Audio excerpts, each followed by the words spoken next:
in decisional privacy is you get to decide what you do. So, classic case of differences in decisional privacy. Say you want to get married tomorrow. Who decides who you're marrying? You do. And in New York State, does it matter whether this person identifies as a man or as a woman or as neither or no? You have basically complete control over who you want to marry. 300 years ago, let's say 1,000 years ago, imagine that you are the daughter or son of a king. So you are a prince or princess. Who decides who you marry? Your dad does. Your dad decides who you marry. Who has more decisional privacy? This prince or princess or you today? You, because you have the control to make this decision on your own. So think of the difference. The clearest case of decisional privacy is somebody who, difference is between an arranged marriage and a marriage by choice of the people getting married. The more control you have over your choices, the more decisional privacy you have. Which is, going back to a person who's living alone in a cave, they are super high on every one of these. Especially if no one knows where they live, so nobody is coming to their cave. This cave is alone. No one has any information about them because they haven't seen another person in 10 years because they've been living in a cave. And in the cave, they have total control over what they're going to do today. No one is telling them what to do. So these are what we mean by these sorts of privacy. And you can see how they can come and go. So, for instance, if you imagine a society in which everything you do is monitored. You are wearing a chip in your arm which reads what you're thinking. And the government just watches over you and collects all this information, but doesn't do anything about it. They just kind of, and they don't there's nobody actually physically coming to get you. All the laws about search and seizure are still in place. No trespassing laws are still there. Do you have much, and it's full human rights, everybody is treated equally before the law, and it actually works. So, in this case, do you have a lot of accessibility privacy? Yeah. Somewhat, probably similar to what we have today, because nobody's literally coming to knock on your door. Do you have a lot of decisional privacy? Yes. Yeah, you're deciding things for yourself. Do you have informational privacy? No. No, you have absolutely no informational privacy. So you can see how these things come apart. So you can have none of this while also still having these. On the other hand, imagine a society in which everyone is decided at birth who you will marry and what your job will be.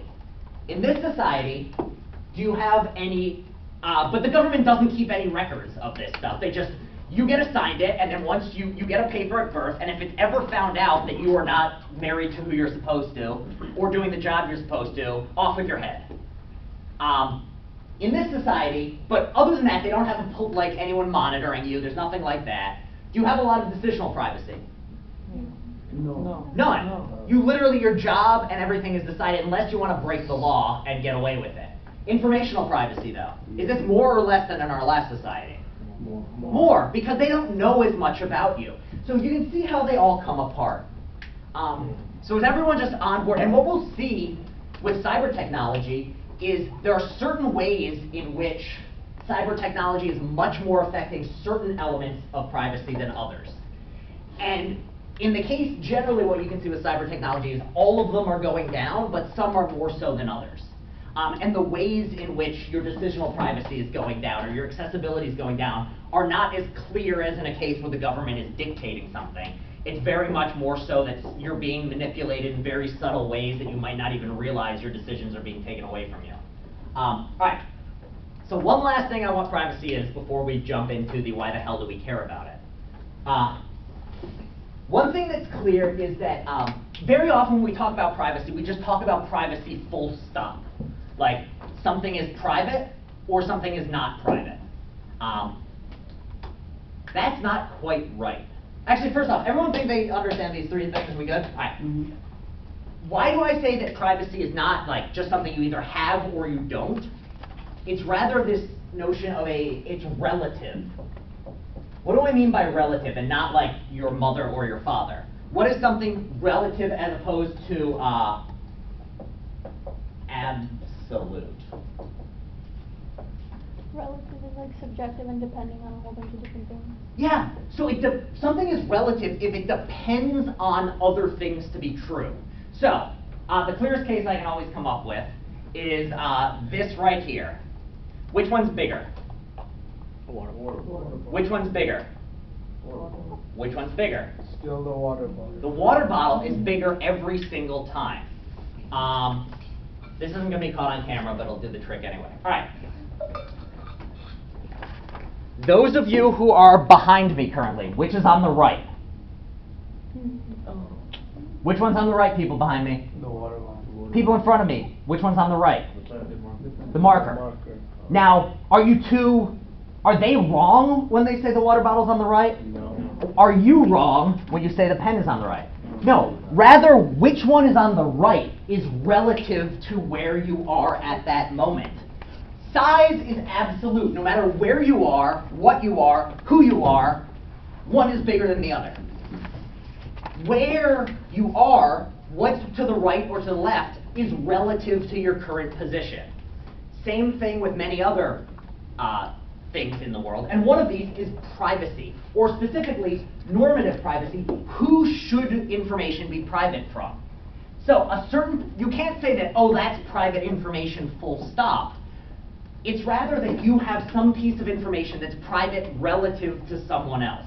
So what's something which you can think of an example of where this piece of information is private for one person relative to you, but not private relative to another person? So what's a piece of information, another way of putting this, is one piece of information you don't think a particular person should have, but then there's another person who you think it's okay that they have it. Criminal records. Yeah, criminal records. So who do we want to know your criminal records? Government. The government is one thing, or at the very least, you feel like you should know your own criminal record, so you have no privacy relative to, say, the government about your criminal record, or yourself about your criminal record, but who do you want that to be private, or who shouldn't know that?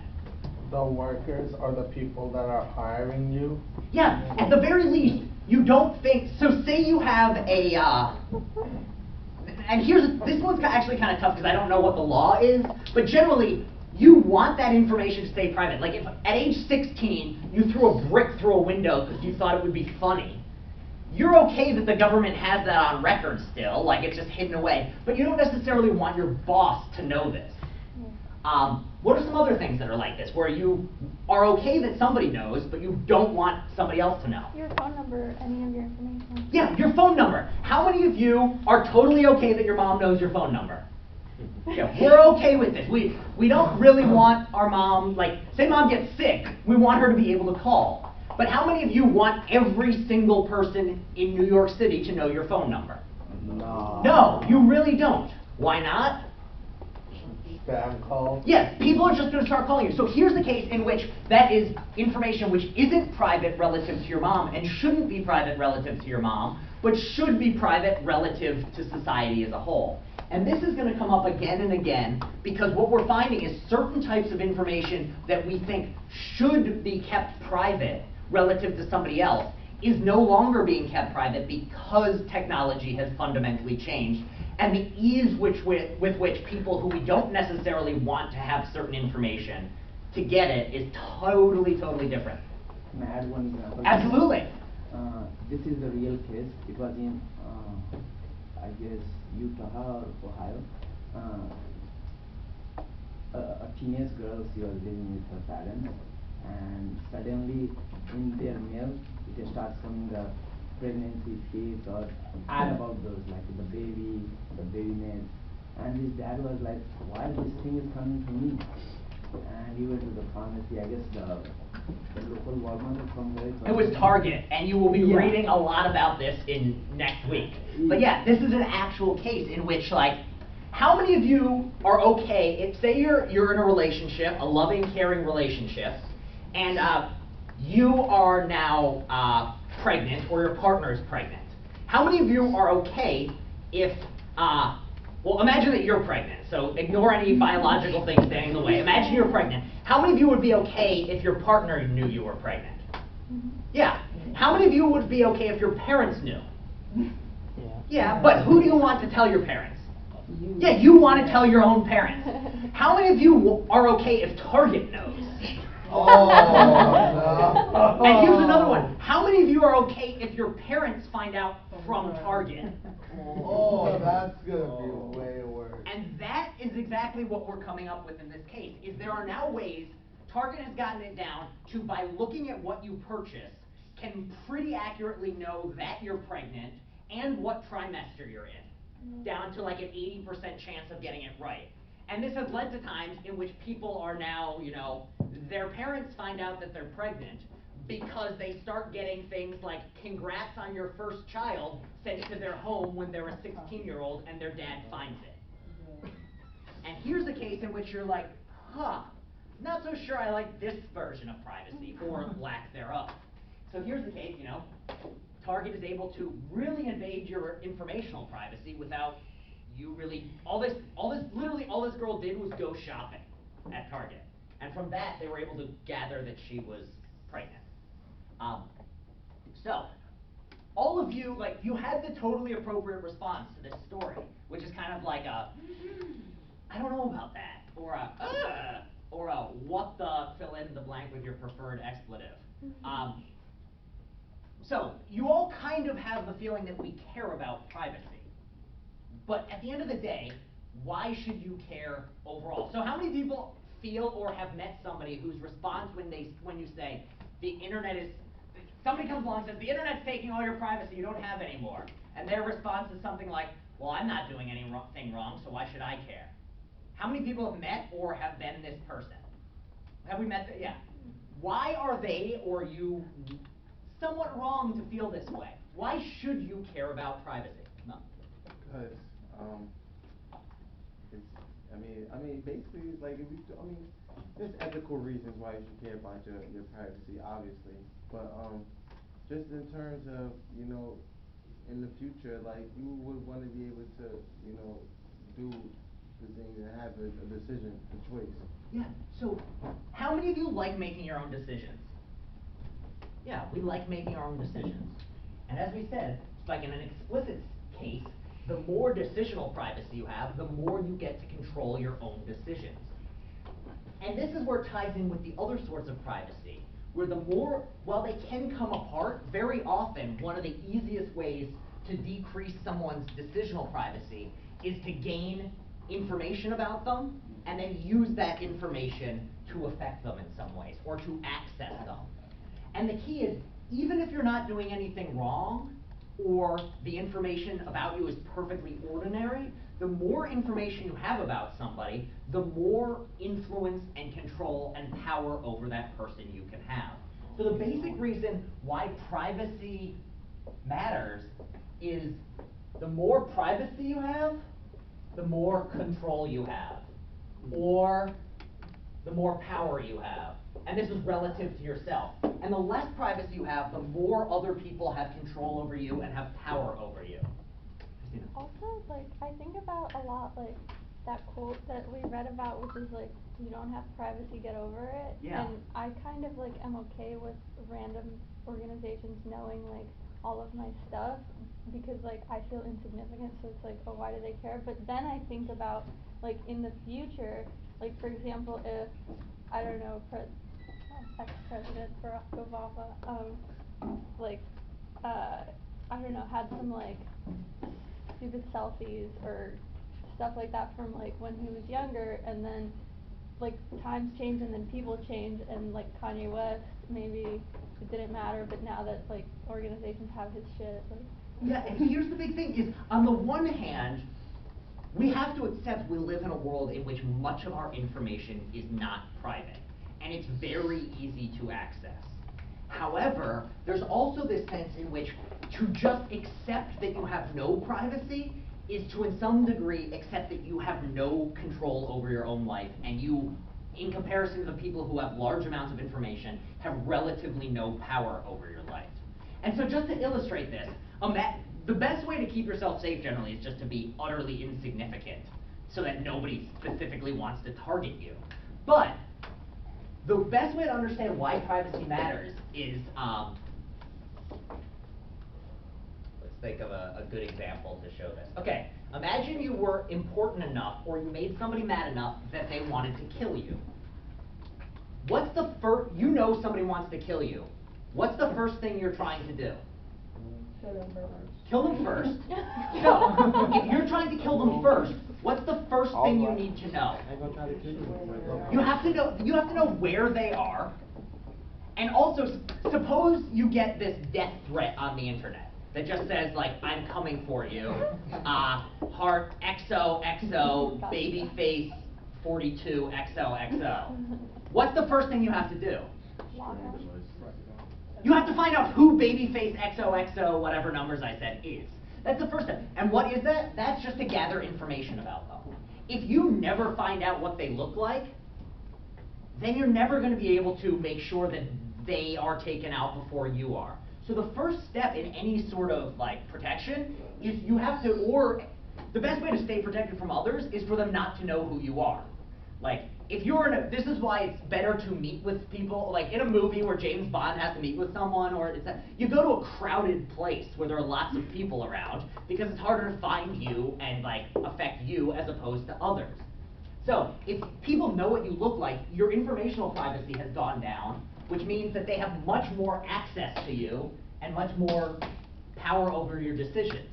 And basically, anytime you look at the information that, like, as you lose informational privacy, the control you have over your own life goes down because the way other people can use that information has increased.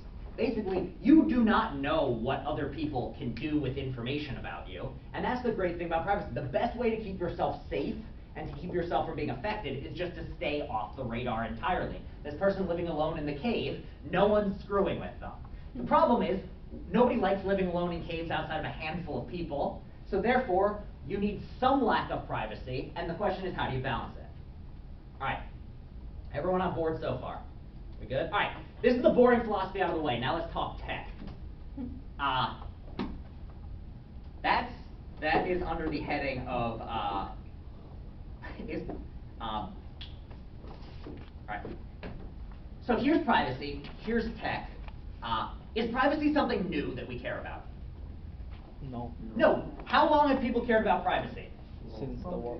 Forever. Since the time we turned from monkeys into humans, we started caring. So, why then are we talking about in this class? How has technology changed privacy? And for this, I'm going to open it up. What are some ways in which you, either in your own life, have seen a change in privacy amounts thanks to technology, or have heard about changes, or experienced it firsthand? What are some ways in which privacy has been changed by IT, information technology? You did. HTTPS. Hypertext Transfer Protocol Secure. Say more. How has it changed it? Basically, like some of the social media, like Messenger, for instance, like they don't have the secure transfer protocol back then. Now they do, because not only because this way, like they can exchange like information, like more secure, and also like they use like military encryption. Yeah, so there's a few different things in here. One of these, what is encryption? Just in general, do people know what this is?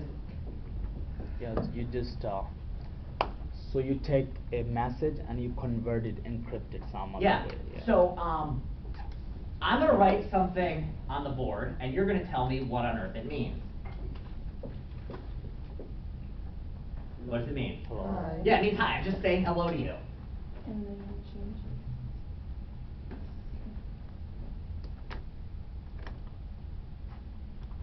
Is it in the top? What does that mean? You just moved one letter downward. Yeah, exactly. This also means hello, and what did I do? I just changed one letter one. So if you were to come across a piece of paper written in English, you'd know exactly what I was talking about. With this one, until you figured out that I changed one letter, you wouldn't know what it meant. So one thing which computer technology has allowed for is better and faster encryption. which allows people now, if you want to send a message to somebody without anybody else knowing what your message was, there are now ways of doing this fast and almost unbreakable. So that is one way in which what we actually see is cyber technology has led to an increase in privacy, where if you know what you're doing and you know how to encrypt and how to use encryption programs, you can reach levels of privacy very quickly and very easily that you couldn't reach in the past. But what is one thing though about, is everyone using encryption? No. How many of you think that you could very quickly and easily, within the next 5 minutes, send an encrypted message to somebody else? Okay, so the big difference is now we have a big gap forming between the private people and the not private people. Your grandma is never going to know how to encrypt. I'm sorry, unless she works for the CIA, in which case your grandma's a badass. But this is one big difference. Mo.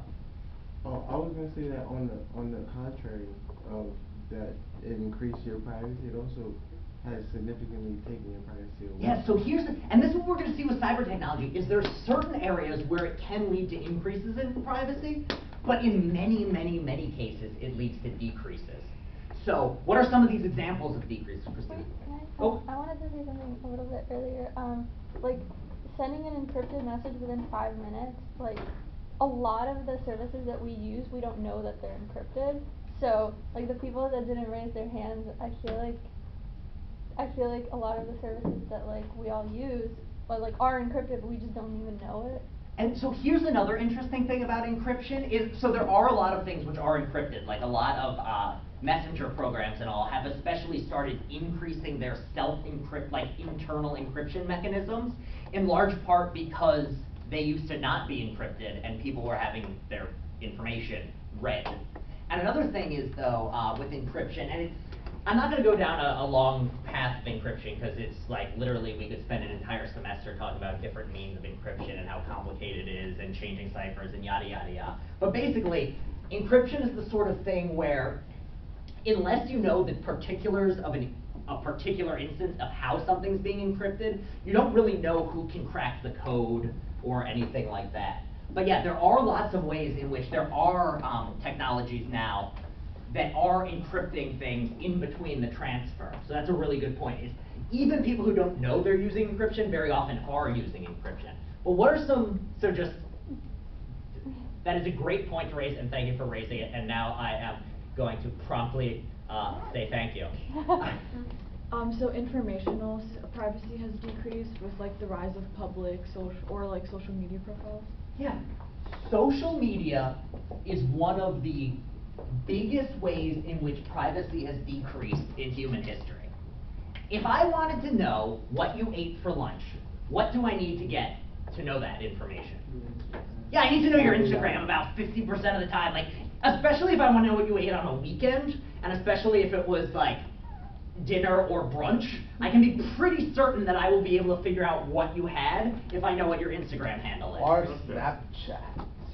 Snapchat's another one. Any sort of thing like this in which Snapchat, it's too complicated to go down like the way in which you can take screenshots, but now it'll tell you that you took, et cetera, et cetera. Also, I just don't use it because I think somebody's gonna steal all my pictures. But anyway, so yeah, social media. Other things with social media is what happens to anything you upload on social media? Where does it go? Server. Yeah, it goes into a cloud, which is a server somewhere, which is not controlled directly by you. Some company has it, which means that anyone who works at that company can look at those photos, presumably. And also, what very often goes along, like, is stored in the information of the photos you post on Instagram. Like, it's not just a photo. Location. Yeah, there's a location tag. So it's not just that you are, like, announcing where you, or what you're doing, or what you ate. You're also announcing where you ate it, or where you are. And it also comes with a time tag. So if I wanted to map where you were for the past year, if I had your Instagram, I could do a pretty decent job of drawing a map. That is a major